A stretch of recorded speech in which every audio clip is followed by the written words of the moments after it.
Bonjour à tous. Cette vidéo va vous expliquer ce qu'est le schéma de développement communal de la commune de Thimister-Clermont, puisque en effet la commune a décidé récemment de se munir de ce type d'outils en lien avec l'aménagement du territoire.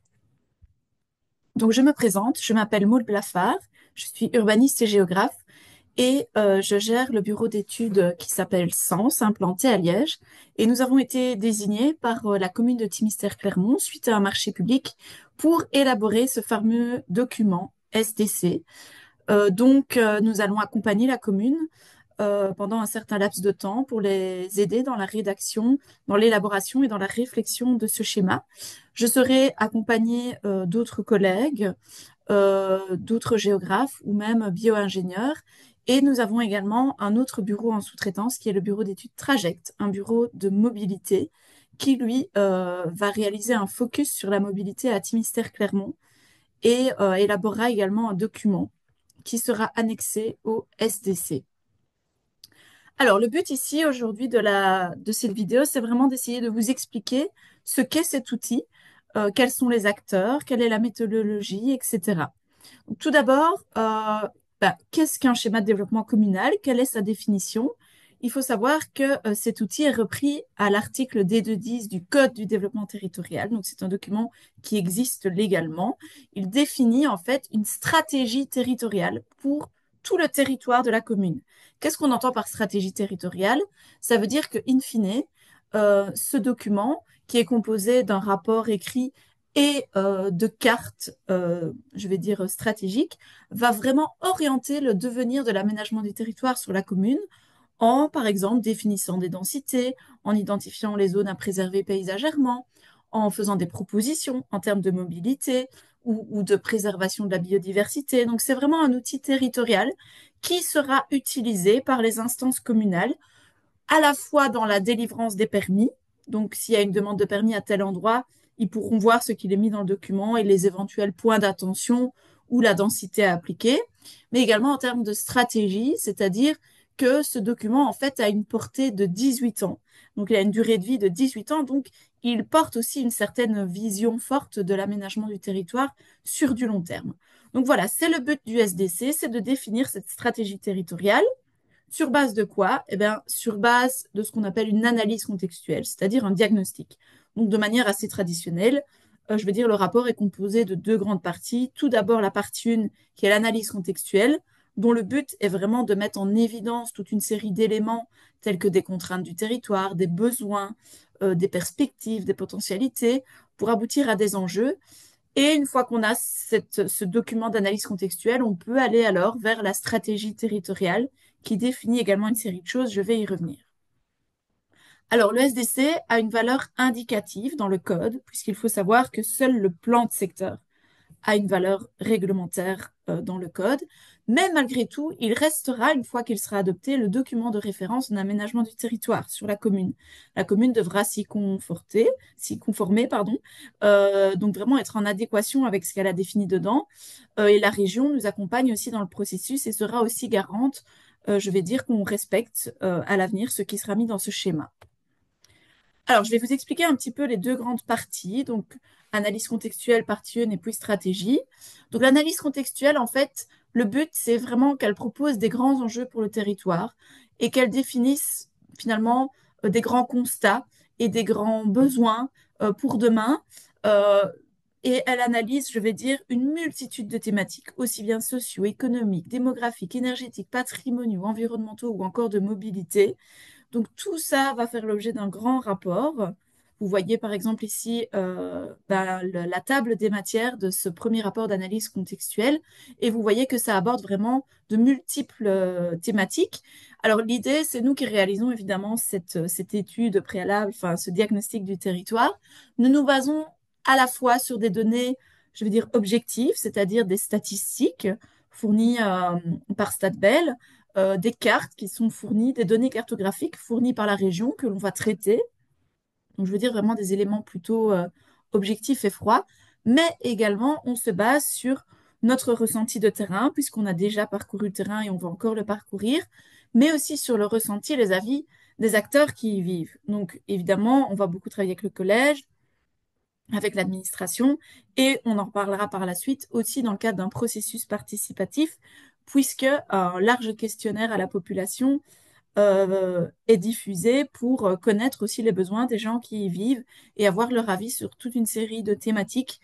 Et donc, ce sera réinjecté dans cette phase de l'analyse contextuelle pour vraiment avoir ces deux éléments, donc diagnostic froid et diagnostic plus sensitif, dans le rapport. Une fois qu'on aura fait cette première analyse, on pourra alors arriver à la phase vraiment de stratégie. Comment se compose un rapport de stratégie dans SDC? Eh bien, en fait, la colonne vertébrale, vraiment le cœur du document, c'est la définition de grands objectifs.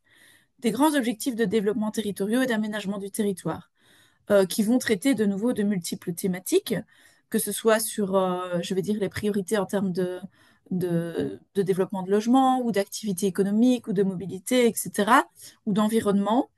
Et comment est-ce qu'on va définir ces objectifs? Ça va être un travail assez important, un co-travail avec évidemment la commune, forcément, puisque les objectifs répondent aussi à des volontés politiques. Donc il faut savoir que le SDC, c'est aussi un outil qui est porté politiquement, avec parfois des choix forts qui doivent être faits. Mais ces objectifs que l'on va définir doivent aussi répondre aux objectifs du niveau supérieur, à savoir les objectifs régionaux. C'est la raison pour laquelle la région nous accompagne dans tout le processus et la région a défini récemment euh, des, euh, un nouvel outil qui est le schéma de développement territorial régional, qui définit aussi des grands objectifs pour toute la Wallonie. Et quand on va, je vais dire, avoir des objectifs ici à l'échelle communale, il faut évidemment qu'ils répondent à ces grands objectifs régionaux. Alors dans cette stratégie, on va en fait définir vraiment comment est-ce que à terme, dans 18 ans, enfin, je veux dire à long terme également, on va pouvoir arriver à une certaine optimisation spatiale. Ce terme d'optimisation spatiale est important puisqu'on vient de parler des objectifs régionaux sur le niveau au-dessus. Et justement, c'est l'objectif régional principal qui est imposé aux communes, c'est que d'ici 2050, il y a une échéance importante qui est que chaque commune doit avoir réfléchi à son optimisation spatiale afin qu'on ait une artificialisation des sols nette qui soit nulle d'ici 2050. C'est-à-dire que quand on fait la différence entre ce qu'on a urbanisé, ce qu'on a artificialisé comme terrain et ce qu'on a désartificialisé, on doit pouvoir arriver à zéro. Pourquoi? Parce que la région veut vraiment limiter maintenant la perméabilisation, l'artificialisation, veut limiter l'étalement urbain de l'habitat et des fonctions, etc., sur le territoire. Donc, c'est ce qu'il faudra atteindre. Un deuxième grand élément qu'il faudra atteindre, c'est que la région veut que 75% des futurs logements d'ici 2050 soient regroupés dans ce qu'on appelle des centralités. Et chaque commune doit avoir minimum une centralité. La région a déjà défini elle-même une centralité minimum pour chaque commune, mais dans le cadre du schéma de développement communal, ici, on va pouvoir adapter cette centralité, rajouter d'autres centralités si on le trouve pertinent, et on va devoir démontrer surtout que c'est possible d'accueillir dorénavant 75% des nouveaux logements à l'intérieur de cette centralité et uniquement 25% en dehors. Donc c'est un élément évidemment très important et chaque commune, je vais dire, doit atteindre cela. Et si elle n'est pas d'accord avec ce que la région a défini pour elle, eh bien alors elle doit passer par un schéma de développement communal pour adapter cette centralité ou ces centralités. Alors la stratégie territoriale, en plus des objectifs communaux de ces principes pour atteindre l'optimisation, doit aussi fournir une carte, la carte de la structure territoriale. Donc en fait, le but au final, c'est d'avoir une carte vraiment de stratégie qui va définir les grandes orientations pour le territoire, ainsi qu'une carte à l'échelle de la parcelle très fine qui va pouvoir donner toute une série de mesures, comme je l'ai déjà dit, en termes de densité ou même de volonté de création de nouveaux espaces publics euh, ou en termes de préservation d'ouverture paysagère. Donc sur cette carte va vraiment se retrouver tous les éléments importants de la stratégie. Elle est faite sur une énorme carte A0 et comme je le dis, de manière très fine à l'échelle de la parcelle. Alors, de manière plus anecdotique, le SDC, au final, peut aussi proposer des révisions de plan de secteur. Si on voit à certains endroits que le plan de secteur n'est vraiment pas pertinent ou qu'on souhaite préserver certaines zones de l'urbanisation, on pourrait proposer cet élément-là, notamment aussi des zones d'enjeu communal, mais je ne rentre pas dans les détails ici, c'est trop technique. On peut aussi identifier la nécessité d'élaborer des zooms, c'est-à-dire des schémas d'orientation locaux ou également des guides communaux. Mais tout ça est très technique, c'est moins important à ce stade-ci, mais sachez que c'est possible. Voilà pour la définition et la méthodologie. On en vient maintenant au chapitre des acteurs. Alors ça, c'est important parce que dans un SDC, vous l'avez déjà compris avec ce que je viens d'expliquer, il y a énormément d'acteurs qui sont en jeu. Donc il y a évidemment nous, bureau d'études. On travaille en étroite collaboration depuis déjà quelques mois maintenant avec l'administration. On va rencontrer, on a déjà d'ailleurs rencontré le collège communal et on va travailler avec eux vraiment en séance de travail pour définir ce qu'ils veulent sur leur territoire. Donc, le collège communal est un acteur très important. Le conseil également, puisque comme on le verra dans la procédure, ils doivent, je vais dire, adopter le schéma à 3 reprises. Euh, la CCATM, c'est-à-dire la Commission consultative en aménagement du territoire et mobilité.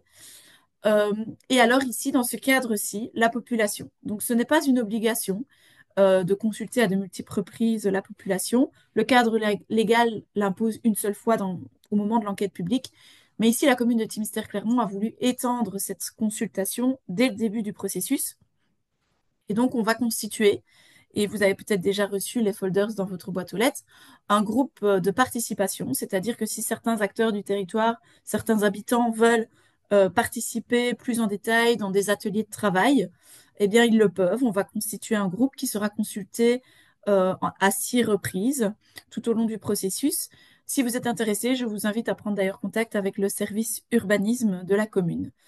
En plus de ça, on va aussi lancer un questionnaire large que tout le monde où tout le monde peut participer.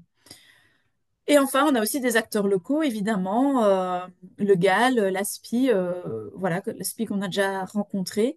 On doit aussi pouvoir travailler avec les acteurs locaux pour s'assurer que l'on réponde aussi à des enjeux, à des problématiques de leur côté. Hors de ces acteurs, on va faire 2 types de comités. Donc, on a un comité de suivi. Donc, le comité de suivi, il va regrouper des représentants politiques de chaque couleur politique, donc également de l'opposition, les services administratifs, le président de la CCAT, la région, donc le SPOE qui nous suit, nous évidemment, et d'autres acteurs. Donc, c'est un peu, je vais dire, le comité que l'on va voir avant les passages au conseil et à de multiples reprises pour leur présenter l'état d'avancement et s'assurer aussi que politiquement et avec la région, on est dans le bon au niveau des objectifs. On aura aussi un comité technique, c'est-à-dire plus un comité surtout représenté par la région qui va nous accompagner pour être garant du contenu du schéma, pour être certain qu'on remplit bien les demandes par rapport au code légalement. Et donc là, c'est plus d'un point de vue méthodologique euh, et forme qu'il nous accompagne. Alors, quelle est la procédure d'élaboration et d'adoption, surtout d'un schéma de développement communal? Vous allez voir que c'est quand même assez fastidieux et long. Il y a une multitude d'étapes que le code nous impose de respecter, avec plusieurs grandes phases. La première, c'est celle dans laquelle on est, c'est qu'il faut élaborer un avant-projet de SDC. Qu'est-ce que ça signifie? Un avant-projet, c'est-à-dire que c'est une première mouture complète. Donc, diagnostic, stratégie, carte, tout doit être fait une fois. Donc c'est la phase en quelque sorte déjà la plus longue puisque cette phase nécessite de faire de multiples réunions, de faire les fameuses réunions avec le collège, le comité de suivi, le comité technique. C'est aussi dans cette phase-là qu'on va faire une partie des consultations citoyennes. Donc c'est voilà le but d'arriver à un premier draft déjà bien complet et ficelé qui va être soumis alors au conseil communal. Et le conseil communal doit adopter cet avant-projet pour passer à la deuxième étape. Donc, une fois que c'est adopté, on passe à cette deuxième étape qui est l'évaluation environnementale, appelée RIE, rapport d'incidence environnementale. Dans ce cadre-ci, donc, on va réaliser cette évaluation environnementale, mais accompagnée d'un bureau externe, qui est un bureau spécialisé en environnement, qui va donc nous aider à évaluer environnementalement l'avant-projet de SDC, c'est-à-dire quels sont les impacts sur l'environnement de toutes ces propositions et comment est-ce qu'on peut encore améliorer le document. Donc, on va pouvoir avoir des nouveaux éléments pour améliorer notre SDC et arriver, in fine, à ce qu'on appelle alors maintenant un projet de SDC qui, lui, doit de nouveau être soumis au conseil communal, pour la deuxième fois donc. Une fois que ce projet de SDC est adopté par le conseil communal, on passe alors à la phase de l'enquête publique. C'est la phase officielle et légale où la population, ainsi que toute une série d'autres instances régionales, etc., vont être consultées. Évidemment, il va y avoir des avis, des remarques émises dans le cadre de cette enquête publique qui vont donc être lues et synthétisées par notre bureau.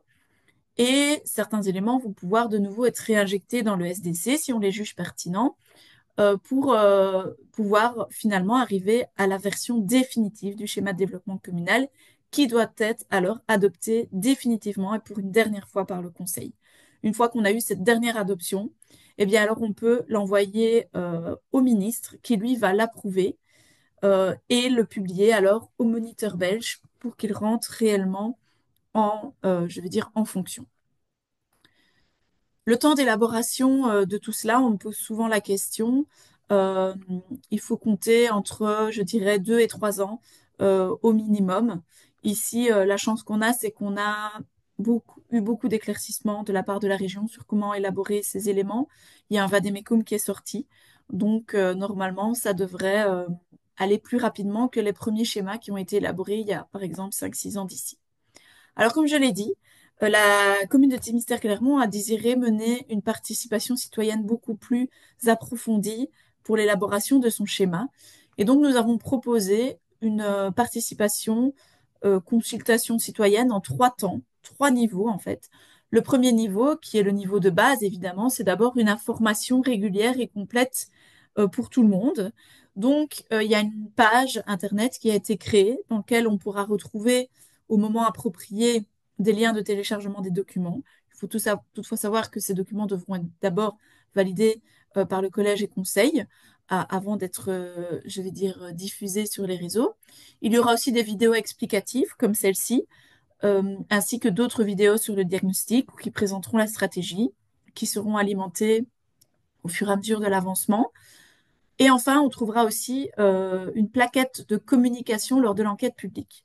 Puisqu'au moment de l'enquête publique, là, tous les documents seront disponibles pour être consultés, mais c'est parfois des documents qui sont assez lourds, de plusieurs centaines de pages, et donc on va réaliser une plaquette synthétique en une vingtaine, une trentaine de pages, qui permettra d'aller à l'essentiel pour tout de suite capter l'information importante du SDC. Ça, c'est le premier niveau. Ensuite, on aura la consultation non directe, donc qui est lancé ici, c'est-à-dire un questionnaire en ligne sur le diagnostic via le site internet. Vous pouvez vous y rendre. C'est vraiment un questionnaire dans le but de comprendre les problématiques, les atouts du territoire, mais également les besoins des gens qui y vivent. Donc, ce questionnaire, on l'analysera et on le synthétisera pour le réinjecter dans notre phase de l'analyse contextuelle. On aura également, au moment de l'avant-projet, un formulaire en ligne sur le site internet où les gens pourront, s'ils le souhaitent, déjà formuler toute une série de remarques, donc déjà préalablement à l'enquête publique finalement. Et enfin, on aura aussi un formulaire officiel lors de l'enquête publique qui sera disponible aussi en ligne.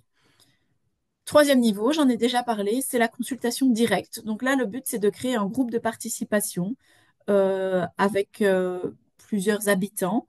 Donc, si vous êtes intéressé, vous pouvez postuler. L'idée est ensuite de constituer un panel citoyen représentatif, hein, donc des représentants, je veux dire, hommes et femmes de différents âges, qui représentent tous les villages.